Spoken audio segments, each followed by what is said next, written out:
खराब हो गया है और ये इनकाउंटर राज में तब्दील होता जा रहा है।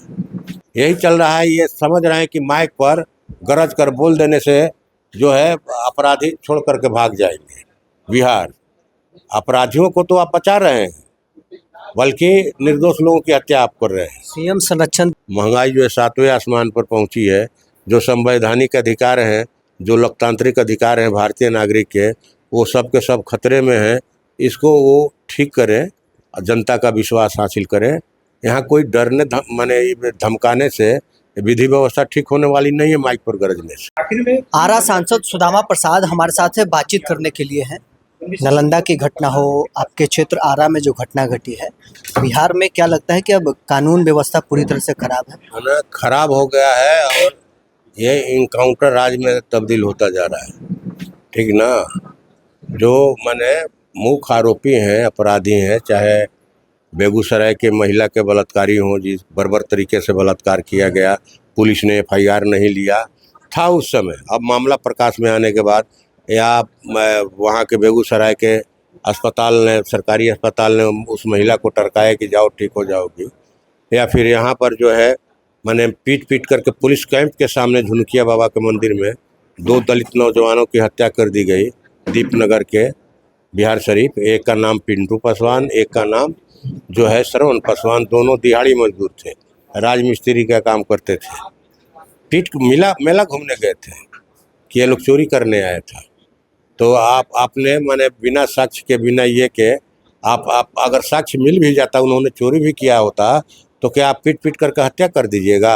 आप पुलिस मुख्य दर्शक बनी रहेगी हैं? तो यही तो चल रहा है भाई, बिहार में यही चल रहा है। ये समझ रहे हैं कि माइक पर गरज कर बोल देने से जो है अपराधी छोड़ करके भाग जाएंगे। बिहार अपराधियों को तो आप बचा रहे हैं, बल्कि निर्दोष लोगों की हत्या आप कर रहे हैं। सीएम संरक्षण दे रहे हैं अपराधियों को? हम तो कहेंगे कि जिस ढंग की घटनाएं घट रही हैं, पूर्व मुख्यमंत्री का गृह जिला है नालंदा, वहाँ जो है पूरा किसका माने ये चल रहा है, सारे के सारे एमपी एमएलए सब उनके हैं। और वहाँ आपको ताज्जुब होगा कि वहाँ के स्थानीय सांसद गए थे मिलने, लोगों ने कहा, लेकिन वहाँ का स्थानीय विधायक नहीं गए, या पुलिस का कोई अधिकारी नहीं गया, या सरकार का कोई नुमाइंदा नहीं गया कि भाई गलत हुआ है।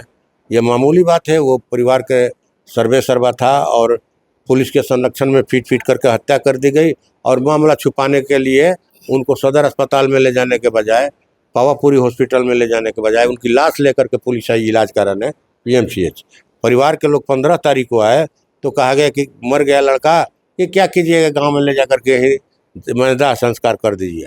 लोगों ने कहा कि नहीं, हम अपने घर पर करेंगे, मरा हुआ मुंह लोग देखेंगे।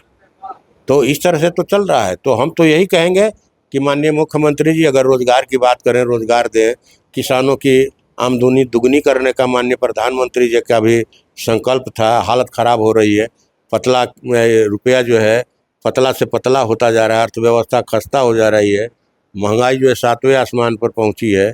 जो संवैधानिक अधिकार हैं, जो लोकतांत्रिक अधिकार हैं भारतीय नागरिक के, वो सब के सब खतरे में हैं। इसको वो ठीक करें, जनता का विश्वास हासिल करें। यहाँ कोई डरने माने धमकाने से विधि व्यवस्था ठीक होने वाली नहीं है, माइक पर गरजने से। भरत तिवारी का जो इनकाउंटर हुआ आज, वहाँ पर महापंचायत लगाया गया है, लोग जातीय रंग भी इसको दे रहे हैं। देखिए, अब कई एंगल से कोई घटना घटती है, लोग उसको लेते हैं। कोई जाति के हिसाब से लेता है, कोई लोकतंत्र के हिसाब से लेता है। हम लोग तो उनकी जाति के नहीं है। हम लोग गए वहाँ जा कर के संवेदना प्रकट करने या न्यायिक जांच की मांग किए सिटिंग जज से, लेकिन माननीय मुख्यमंत्री जी ने आपको रिटायर्ड जज से जांच करवाने की बात कही। या 6 पुलिसकर्मियों पर एफआईआर हुआ है। तो मैंने हम लोग तो गए, एक सरकारी नौकरी की मांग किए, 50 लाख रुपये का मांग किए कि दीजिए। और जो जवनिया का सवाल उठा रहे थे भरत तिवारी, मैंने इस मामले का सही न्याय तभी होगा जब जवनिया के बाढ़ पीड़ित हैं, विस्थापित हैं, उनको आप पुनर्वासित कीजिए। एक एक आदमी को जिनकी जो संपत्ति गई है उसका हर्जाना दीजिए।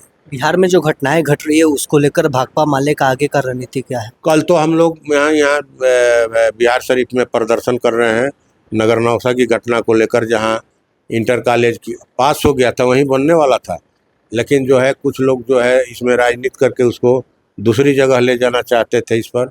वहाँ के छात्रों ने या आम नागरिकों ने विरोध किया, जिसका बर्बर दमन किया सरकार ने। ये नहीं होना चाहिए। आप आंदोलन का दमन करके चाहते हैं कि हम अपराध पर बने काबू पा लेंगे, अपराधियों पर आप कार्रवाई कीजिए, उनको गिरफ्तार कीजिए और उनकी जैसी जो माने कार्यवाही है उस हिसाब से उनको सजा दीजिए। ये हम लोग चाहते हैं।